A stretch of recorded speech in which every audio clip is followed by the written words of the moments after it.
औज़ुबिल्लाहिमिनश्शैतानिर्रजीम बिस्मिल्लाहिर्रहमानिर्रहीम। तो स्टूडेंट, हमने जो सैम्पलिंग एंड सैम्पल डिस्ट्रीब्यूशन का चैप्टर 11 स्टार्ट किया है, उसकी कुछ जो बेसिक डिफिनेशन है वो हमने कंप्लीट कर ली है लेक्चर 1 और लेक्चर 2 में। आज जो हमारा है वो लेक्चर क्या है, 3 है, यानी लेक्चर हमारा 3। अब इसमें जो नेक्स्ट हमारी डिफिनेशन है वो क्या है कि कहता है प्रिसीशन। ठीक है, यानी प्रिसाइज क्या होता है, इसकी डिफिनेशन क्या है, तो कहता है the measure of closeness between a sample result and the result of complete count is called precision, यानी प्रिसाइज।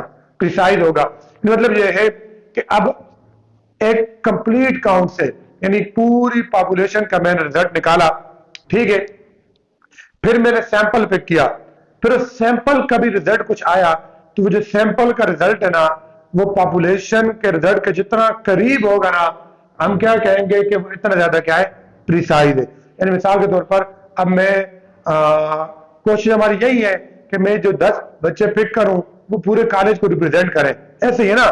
यानी जब मेरी कोशिश यही है कि जो मैं सैंपल उठा रहा हूं वो पूरे, वो जो मेरे पास पॉपुलेशन है ना, उन सबको अच्छे से रिप्रेजेंट करे, मुझे अच्छे से अच्छा बता दे।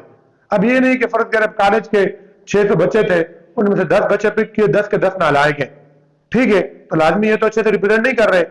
या हो सकता है 10 के 10 इंतहा के लायक हो, फिर भी अच्छे से रिप्रेजेंट नहीं कर रहे। ऐसे हो रैंडमली हो, उसमें कुछ नॉर्मल भी हो, कुछ लायक भी हो, कुछ नालायक भी हो, तो फिर वो अच्छे से कॉलेज को रिप्रेजेंट कर लेंगे। समझ आई ना, यानी रियलिटी जो कॉलेज की वो बता देंगे।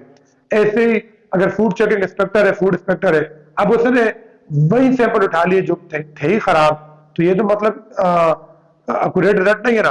तो जितना ज्यादा सैंपल का रिजल्ट, यानी जो सैंपल में से मैंने मीन निकाला, जो सैंपल का स्टैंडर्ड डिविएशन निकाला, जो सैंपल का मैंने मूवमेंट्स निकाला, वो जितना ज्यादा करीब होगा ना किसके, पॉपुलेशन के मीन के। यानी मिसाल के तौर पर मैं कहता हूं कि एक्स बार की वैल्यू आ गई है 5.32 और अगर म्यू की वैल्यू थी 5.45, तो अब ये देखें ये इसके ज्यादा करीब है ना, लेट सपोज ऐसे इक्वल आते हैं, तो मैं कह दूंगा कि एक्स बार जो है ना वो प्रिसाइज है, ज्यादा प्रिसाइज। वो क्या है, प्रिसाइज है, क्योंकि ये ज्यादा क्लोज है किसके, मीन यानी म्यू के, पॉपुलेशन मीन के। समझ आई, जितना ज्यादा क्लोज होगा ना उतना उसके लिए वर्ड क्या यूज होता है, प्रिसीजन। ठीक है, समझ आई। फिर इसके बाद है एक्यूरेसी, कि the difference between the sample result and the true value of the population is called accuracy. यहां पर वर्ड क्या है, क्लोजनेस।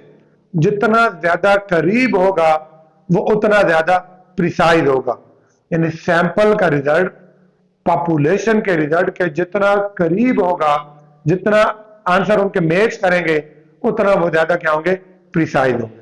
ठीक है, एक्यूरेसी क्या होती है, अब जो सैंपल का डिफरेंस है ना और जो पॉपुलेशन का डिफरेंस है, यानी जो फर्क है ना, वो हमारा क्या कहलाता है, एक्यूरेसी कहलाता है। क्या कहलाता है, the difference between the sample result and the true value of the population is called accuracy. इन मिसाल के तौर पर हमने कल पढ़ा था कि हम पॉपुलेशन पैरामीटर को कैसे डिनोट करेंगे, थीटा से, ठीक है, और फिर हमने कल पढ़ा था कि सैंपल का जो रिजल्ट होगा उसको हम कैसे डिनोट करेंगे, थीटा हेड के साथ।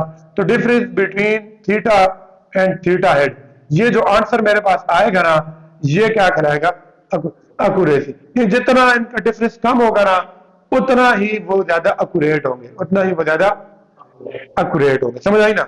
जैसे आप देखो, ये जितना ज्यादा इसके करीब होगा, मैं कह दूंगा कि वो उतना ज्यादा क्या है, एक्यूरेट है। ये दोनों डिफिनेशन रिपोर्टेड है। The measure of closeness between a sample result and result of complete count is called the precision. The difference between the sample result and the true value of the population is called accuracy.